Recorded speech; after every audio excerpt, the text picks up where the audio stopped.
What's going on, YouTube? JT's Reborn here, and welcome back to another edition of my DC comic book reviews. And in today's video, we're going to be talking about Batman Detective Comics, issue number 1041. It feels good to kind of be talking about this thing. I feel like I kind of pushed this thing off for like 2 weeks, but I'm back now, and I'm ready to talk about this, and as well as the backup, which is kind of setting things up for the Task Force Z book. That's going to be like featuring Red Hood and all that. I think that's supposed to come out next month, but it's kind of like zombies of like characters like Bane and Man-Bat who have died, who are coming back to do whatever it is. So this issue here continues kind of off the events of the last one, where Bruce Wayne's apartment was completely torched or his home was just torched, set on fire, destroyed, all that fun stuff. So his place is destroyed. Pretty much everything Batman has is just being destroyed. His little micro caves are destroyed. He's pretty much without like most of his resources. He doesn't even have a place to really charge his phone anymore. So he goes and he kind of contacts Oracle because Mr. Worth is completely after Bruce Wayne, and Batman wants Bruce Wayne dead because he blames him for the death of his daughter, which was clearly not true. They cleared his name, but it's still kind of not good enough. Batman's kind of low on his resources and even like needs a new suit, but Oracle kind of prompts him to go check out a place near the docks, which he does do so, and it gives us the chance to get this look right here. I mean, Dan Mora's art is incredible.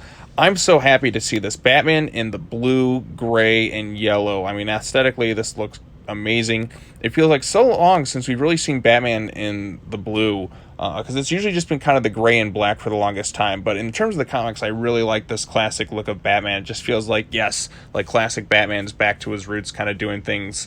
Not so much relying on all his like resources, but kind of relying on some of the old tricks. I don't know. There's just something about seeing this image that just made me really miss this costume, because I quite like this costume a lot. I like the Rebirth suit a bit too, but I miss the blue a bit. Like it's nice to be back in blue. So he goes and he confronts Mr. Worth, who's pretty much has a hit out on him. Why the GCPD and all them did not like fully keep him apprehended is beyond me. But Mr. Worth's working for Penguin. He goes to confront him. He's still blinded by rage, not really seeing the facts of everything. He's just a father mourning the death of his daughter, and it's just all about kill, kill, kill, kill, kill, kill. Not really thinking things clearly. We get some great action and visuals going on within this panel. And elsewhere, somebody is there with Mr. Vile, and they seem to be extracting the virus out of his system and using it as kind of a weapon. And someone in the shadows shoots Batman with it, and he becomes infected by this the parasite, kind of like the T. I'm going to call it like the T virus, like Resident Evil or whatever it is. But Huntress shows up. There's references to the Secret Files Huntress issue number 1, which I have not gotten around to reading yet. Because I was reading this thing, so I will definitely have to read and check that thing out and do a video on that, but this kind of sets things up there. And then kind of the ending of this issue is zombified Batman, who's under the control of Vile. So that's part 1 of this issue. I mean, Batman being infected by something actually sounds kind of cool and interesting, so I'm looking forward to seeing how things go from here with that. So yeah, so that's the main storyline. Now, the backup storyline is focused on Deb Donovan, and what I really liked about this thing is reading it kind of once through and then and then going back and looking at it, because there's kind of something going on in the background that made the reread actually a little bit more exciting that I didn't catch before. So it prompts me to want to kind of pay more attention to stuff going on in the background with the art. But when you got a lot of comics to read, you're kind of just focusing on the text and sometimes not focusing on the little stuff going on in the background. Like, for instance, you see this kind of hooded figure in the red there. There's a hint of who it is, kind of like in the background there, like secretly. Like, I didn't even notice this. Deb Donovan receives a note. She goes to the morgue, and she's unable to find like a missing corpse of Astrid Arkham. She sees the body of Bane. She sees the body of Man-Bat, and is wondering what's kind of going on here. And as she's investigating, someone tries to shoot her, but Batman's able to save her.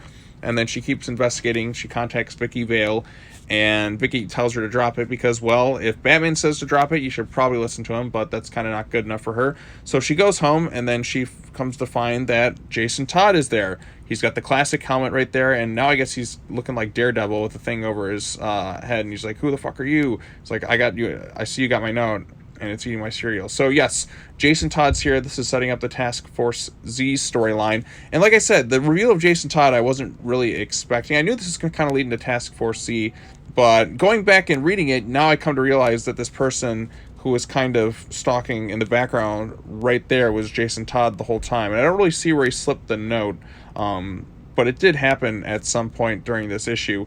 So I thought that was kind of cool. So that's one thing I liked about this, was kind of going back and seeing the little clues. This is just a short backup thing that's more just kind of setting up for the Task Force Z thing. So I'm not sure how Jason Todd's going to factor into this whole little bit of storyline. But the artwork is good. It's going to be continuing that. Matthew Rosenberg was the writer on it. The artist was Derek Robertson. I thought it was good. And I like Jason going back to this classic design more. I didn't really like the domino mask type thing that he had, or whatever it was, like just the kind of like one that he was kind of going with, just kind of the hood over and just the mask kind of covering part of his face there. I'm glad he's going back to the helmet. I think it looks better, and without it, underneath it, he looks like Daredevil, so I'm not sure what the deal with that is, but I think that's kind of cool.